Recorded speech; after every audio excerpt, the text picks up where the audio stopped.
We, the people, are divided. Impeachment, riots, political division, moral division, hate speech, free speech. America today is a house divided against itself. But why? In today's world and political climate, we see people wanting to change America, but not in an American way. Protesters question our Constitution. Many want to abolish our rights. Others want to flat out change their Constitution. But why? Perhaps we as Americans have forgotten that the Constitution of the United States of America broke the fear of tyrannical governmental barriers that a monarchy elicited, giving birth to the nation where life, liberty, and the pursuit of happiness was protected in a form of a democratic republic.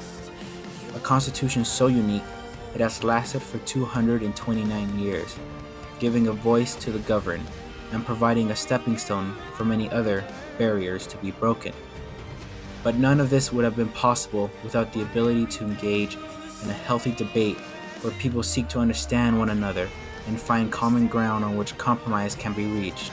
It seems Americans have forgotten what the Founding Fathers started 229 years ago.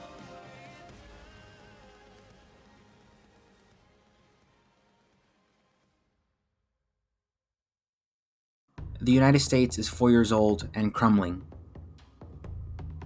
Shortly after the American Revolution, states began to look to their own interests rather than the newly formed United States.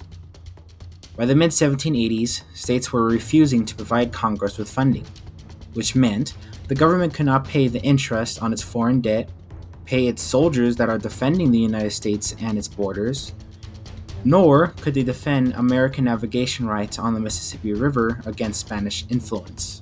Congress can't regulate foreign and interstate trade. The other world powers impose various restrictions on American ships and products. When states like Massachusetts and Pennsylvania placed reciprocal duties on British trade, other states within the Union, like Connecticut and Delaware, opened their ports with duty-free trade to gain economic advantage.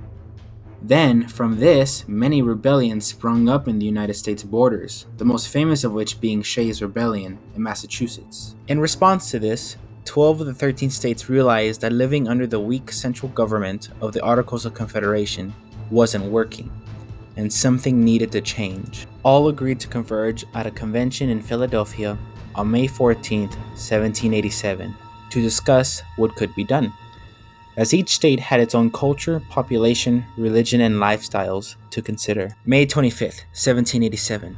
As the delegates from each state prepared to amend the Articles, the delegates from Virginia halted them with a new proposal, not to amend the Articles of Confederation, but to create an entirely new constitution for the United States of America. Many delegates feared this was a way to bring in a tyrannical centralized government, such as a monarchy, which is a form of government in which a person, monarch or king, is head of state until death.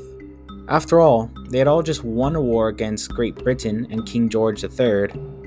Why would they risk surrendering their independence to a new tyrant?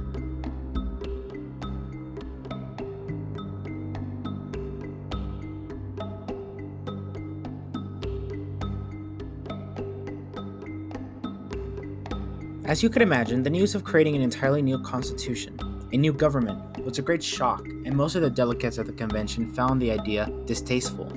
Most were given strict orders from their state leadership to only change the articles, not abolish them. Many were extremely reluctant to change. Some were even afraid it would fail before it got off the floor. George Washington, who was an advocate for a stronger central government since 1785, didn't show for the beginning, as he feared the idea wouldn't settle well with the delegates. He did, however, tell James Madison in a letter on November 30th, 1785, that we are either a united people or we are not. If the former, let us, in all matters of general concern, act as a nation, which have national objects to promote and a national character to support.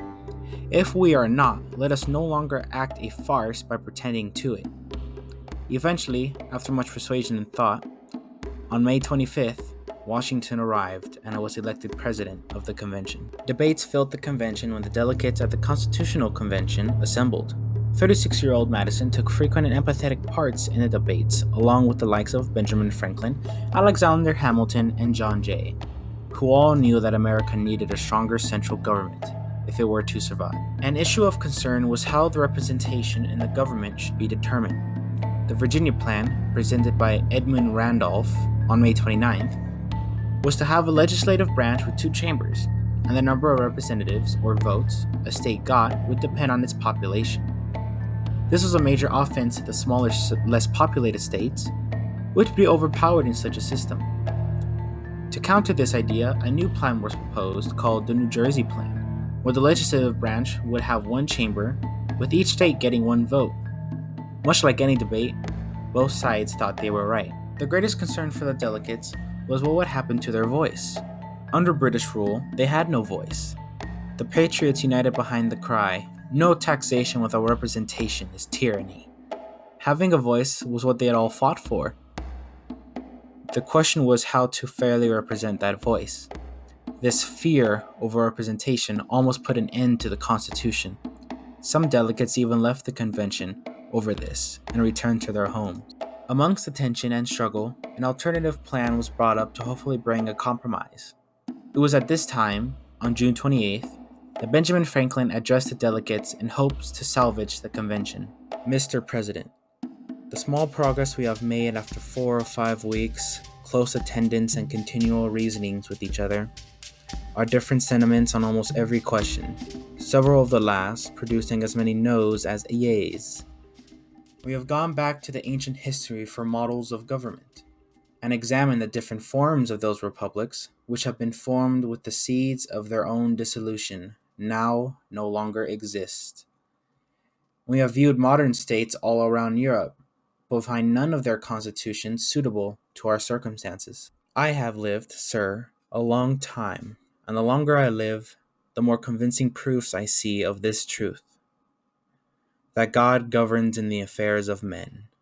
And if a sparrow cannot fall to the ground without his notice, is it probable that an empire can rise without his aid? I firmly believe this, and I also believe that without his concurring aid, we shall succeed in this political building no better than the builders of Babel. After many more weeks, the Constitution seemed all but finished, as neither side would give in. Then, on July 16, 1787, Roger Sherman presented the Connecticut Plan. It had a bicameral legislature, or a Congress with two different houses, the House of Representatives and the Senate. The House will be based on population, while the Senate will be equal, with every state getting 2 senators. On that very day, the convention adopted the plan by a heart-stopping margin of 1 vote. If it were not for Sherman's plan, the Constitution would surely be finished. The impact of the compromise was so important, it will come to be known as the Great Compromise.